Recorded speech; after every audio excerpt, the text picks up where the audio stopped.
ഈ സിനിമയുടെ ഫസ്റ്റ് ലുക്കും പിന്നെ കുറെ പ്രോമോസൊക്കെ കണ്ടപ്പോഴത്തേക്കും റെഗുലർലി വിജയ് സേതുപതി സിനിമകളെ പോലെയുള്ള എന്തെങ്കിലും സംഭവമാകും എന്ന് വെച്ചിട്ട് ഞാനങ്ങനെ അത്ര സീരിയസ്നെസ് ഒന്നും ഈ സിനിമയ്ക്ക് കൊടുത്തിട്ടുണ്ടായിരുന്നു. ഈവൻ ട്രെയിലർ വന്നപ്പോൾ പോലും എനിക്കതൊരു ജനറിക് സംഭവം എന്നും മാത്രമേ തോന്നുള്ളൂ. എന്നാൽ പോലും ചുമ്മാ കാണാം എന്ന രീതിയിലാണ് ഈ സിനിമ കണ്ടത്. അപ്പോൾ മഹാരാജനെ കുറിച്ചിട്ട് സംസാരിക്കാം. So let's get started. ഒരു പോലീസ് സ്റ്റേഷൻ്റെ അകത്ത് നടക്കുന്ന കുറച്ച് ഇവൻസിൽ നിന്നാണ് ഈ സിനിമയുടെ ഒരു മെയിൻ സംഭവം കയറി വരുന്നത്.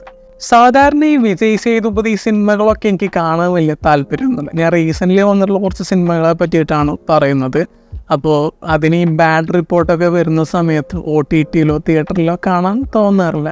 ഈവൻ അദ്ദേഹത്തിൻ്റെ ഏതെങ്കിലും മൾട്ടി സ്റ്റാർ ഫിലിംസിൽ കണ്ടാൽ പോലും അതിൽ തോന്നുന്ന താല്പര്യം പോലും അതിൻ്റെ സോളോ ഫിലിംസിൽ എനിക്കങ്ങനെ തോന്നാറില്ല. പക്ഷേ ഈ ഒരു സിനിമയിലോട്ട് വരുന്ന സമയത്ത് ഇതെങ്ങനെ മൈൻഡാക്കാതെ വിടേണ്ട ഒരു പടമാണെന്ന് എനിക്ക് തോന്നുന്നില്ല. അങ്ങനെയാണ് ഈ ഒരു സിനിമയെ കുറിച്ചിട്ട് തോന്നുന്നത്. പിന്നെ ഇതിൽ വിജയ് സേതുപതിയുടെ പെർഫോമൻസ് പോലും അത്രയും രസകരമായിരുന്നു. കാരണം ഈ ഒരു സിനിമയുടെ തുടക്ക ഭാഗത്തിലൊക്കെ വരുന്ന സമയത്ത് അദ്ദേഹത്തിൻ്റെ ആ ഒരു ക്യാരക്ടറിൻ്റെ കുറച്ച് ഹിൻസും കാര്യങ്ങളൊക്കെ കിട്ടുമ്പോഴത്തേക്കും ഇൻട്രസ്റ്റിംഗ് ആണല്ലോ എന്ന് പറയുന്ന ആ ഒരു ഫാക്ടർ വരുന്നതുകൊണ്ട് ഈ സിനിമ അങ്ങനെ കണ്ടിരുന്നു എന്നുള്ള അങ്ങനത്തെ സെറ്റപ്പൊക്കെ കയറി വരുന്നുണ്ട്.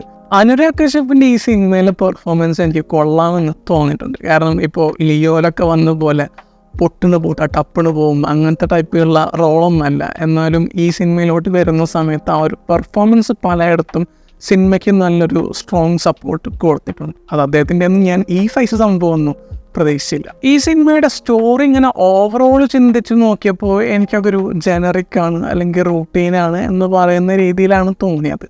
പക്ഷേ സിനിമയ്ക്ക് അതൊരു പ്രശ്നമായിട്ട് വരുന്നില്ല. എന്തുകൊണ്ടെന്ന് വെച്ചാൽ ഈ സിനിമയുടെ നരേഷൻ കൊണ്ട് തന്നെയാണ്. കാരണം നരേഷൻ അത്ര നീറ്റായിട്ട് ചെയ്ത് വെച്ചിട്ടുണ്ട്. പലപ്പോഴും ചില സീൻസൊക്കെ വരുന്ന സമയത്ത് അത് പ്രെഡിക്റ്റബിൾ ആണ്, അതിങ്ങനെ വരൂ എന്നൊക്കെ എനിക്ക് തോന്നിയെങ്കിൽ പോലും ഇതിൻ്റെ ആ ഒരു നരേഷൻ നീറ്റാണ് എന്നുള്ള ആ ഒരൊറ്റ കാരണത്തിൻ്റെ പേരിൽ വരുന്ന ഫ്ലോസിനെയെല്ലാം ഓവർകം ചെയ്തിട്ട് ആ ഒരു നരേഷൻ അത്ര നല്ല രീതിയിൽ വരുന്നുണ്ട്.